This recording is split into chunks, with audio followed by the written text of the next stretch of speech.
finally the new year. 2023 has been quite possibly one of the most memorable and most influential years this century for the medium of anime, and it has had no shortage of shows that were amazing, shows that were not so good, and shows that were downright cursed. Not only has there been quantity to boot, but there has been quality to back up the hype. These shows are basically the equivalent of Santa joining Batman to give a Make-A-Wish kid just as important of a gift as a life-saving medicine in the form of peak fiction. I have no idea why is that joke, but you get the gist of it. What I present to you are my top 10 anime that I've watched this past year. The only criteria that I have for this list is just how much I enjoyed it. Nothing more than that. Probably. If you enjoyed the video, then drop a subscribble and comment which of these 10 stuck with you the most. Low-key, I kind of want to see a war breakout in the comment section, so please just go ahead down in the comment section right now. Okay, let's begin. At number 10 is one of the most down-to-earth and relaxing romance shows I've possibly ever seen in Insomniacs After School. Two high school students who battle insomnia meet by chance and create the astronomy club to go on adventures as they also try to keep their condition a secret from the people around them. It's a heartwarming story with a beautiful art style that just draws you in visually and really makes it easy on the eyes. This show is what you would get if you mixed Call of the Night with no vampires and medical conditions. Just straight up vibes, amazing soundtrack, and all around wholesomeness to keep the Doki Doki levels high at all times. Coming in at number 9 comes quite possibly the king of all harem shows. And I'm serious when I say that this show has the potential to be the greatest harem show ever created. The 100 girlfriends who really love you takes everything you know about the harem genre and turns the notch up to 11. You want a tsundere? You got a turbo uber mega tsundere. Are you a kudere enjoyer? Good job! You have a permanent resting bitch face. Dere dere? Check. Small women enjoyers? Check. Big titty scientist girl? Check. MILFs? Check, check, check, check, check, check, check, check, check, check, check! And it's not only the fact that there's so many types of women that make the show enjoyable, it's also that every single character has a full episode dedicated to them, each to properly develop them and build chemistry with each other. On top of that, the main character, Rentaro Aijo, is by far the best harem protagonist, quite possibly ever, because he gives proper love and care to every single one of his girlfriends. On top of that, everyone is just so fun and has a contagious and engaging personality. It's so easy to fall in love with the show and it's only just beginning. Give the show a watch and thank me later. Entering at number 8 is Skippin' Loafer. You want a show that's real? This is that show. This is the powder that makes you say real. Its characters hold conversations that kind of catch you off guard with how real they are. Like, I even raised my eyebrows a few times in amazement here and there. It may be a romance and a slice of life, but its drama side is the real thing that keeps you engaged. This show goes into deep and dark subject matter such as alcoholism and abuse, but executes it in a way that's fulfilling and satisfying. Each character goes through their own journey of maturity as they spend each day of their high school lives just trying to get by, and several bonds are formed with people you would not expect to be invested. The best part is that this show makes you feel like you're back in high school living the best days of your life, assuming you peaked there, and allows you to just dive into a wholesome story that I'm 100% sure you will enjoy. Stepping into the fray at number 7, Horimiya Peace, one of my all-time favorite romances. Horimiya Peace, even if it's not its own original show, serves as the yin to the main series Yang as it puts out cut content from the manga that was originally supposed to be aired in its first run. Most of this content is more or less slice of life, but in no way does it take away anything from the show. The characters you know and love are up to their usual hijinks, everyone outside of the main couple gets their own character development,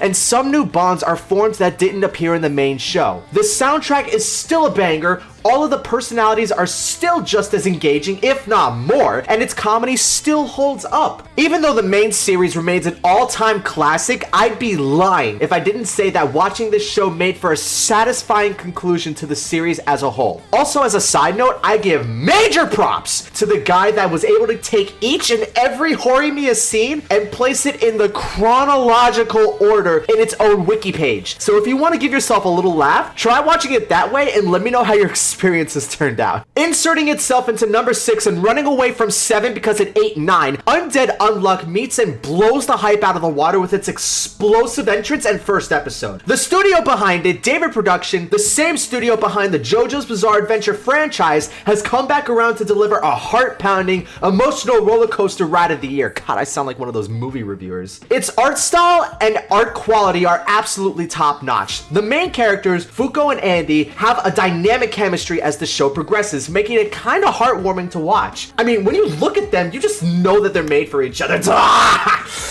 Anyways, this show has only scratched the tip of the iceberg with only 13 episodes at the time I'm making this video, and as it progresses, we begin to learn more about the entire cast of characters and their abilities, and see how well they all mesh with each other. One of the best action shows of the year, deserves your time and viewing, so I recommend this show wholeheartedly. You probably didn't even realize that I'm doing this top 10 list of shows in an ESPN format because number 5 is Heavenly Delusions, one of the wildest story concepts I've ever seen in an anime. Two kids in a post-apocalyptic world set out to find a place called heaven and have no problem sending others to it in order to get what they want. Two separate plot lines take place, leading you down a mystery unlike any other. And believe me, this show pulls no punches and does not treat you like a child, giving you the opportunity to learn everything on your own, making it all the better as an experience. Its art quality and story direction are fantastic. The soundtrack keeps you immersed and has an amazing setup for whenever season 2 gets announced and releases. I will say this though, there is trigger warnings because this show also deals with heavy subject matter such as sexuality, mental and physical abuse, and betrayal of all kinds. But the main character's journey is such a fun watch that the investment you put in keeps you watching to the end no matter what. This is an amazing show from front to back and worth it.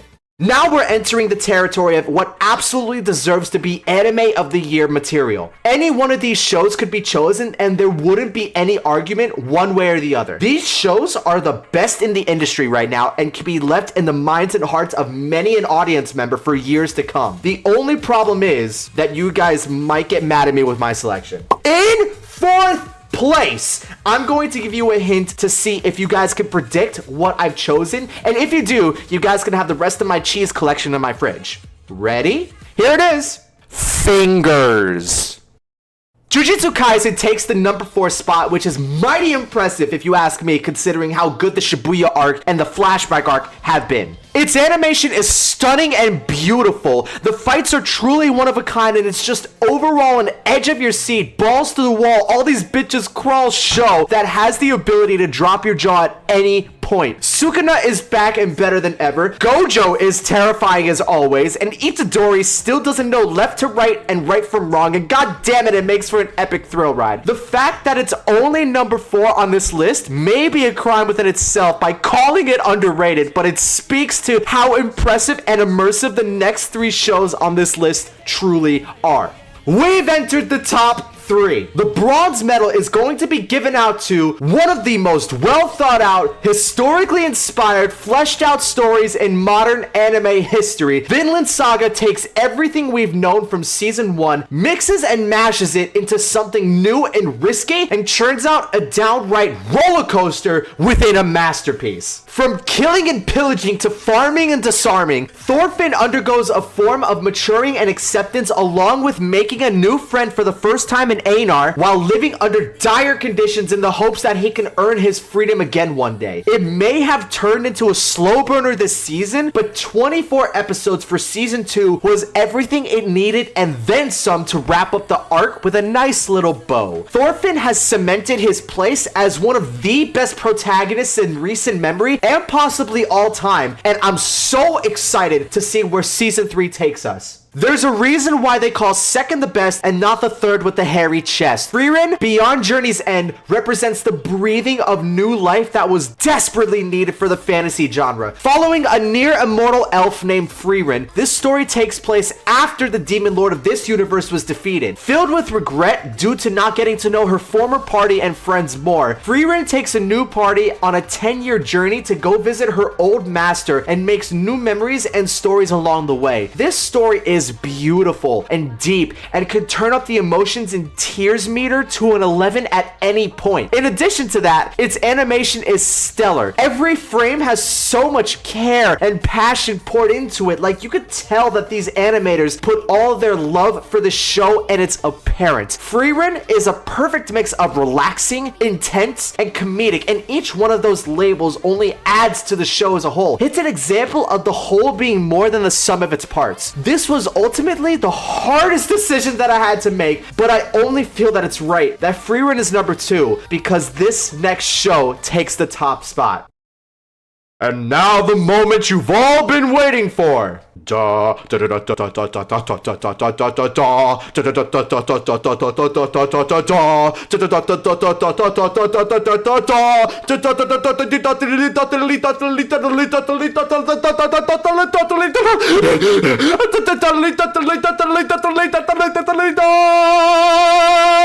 And the anime of the year of 2023 goes to...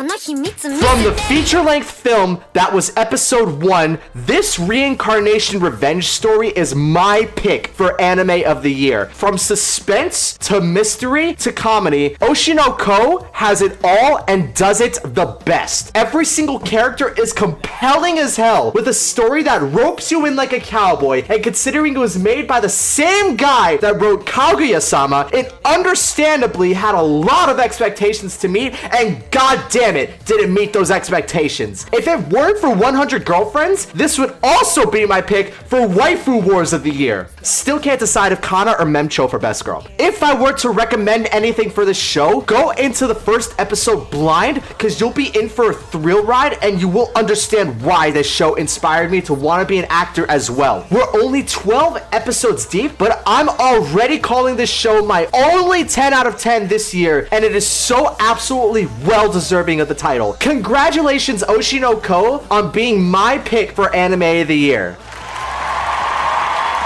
Thank you for making it to the end of the video and watching up to this point. This year was an absolute blast to watch some amazing anime, and I'm so happy that I get the chance to make a living off of videos like these. Once again, if you enjoyed the video, turn that subscribe button gray, share it with your friends, and comment which anime off of my list you enjoyed the most and why. I'll be watching so many shows this year, and I'll give my ratings for when that time comes around. So many bangers are coming up, and I may or may not be shaking in my seat in excitement. That's all for this video, folks, and I will see you in the next one.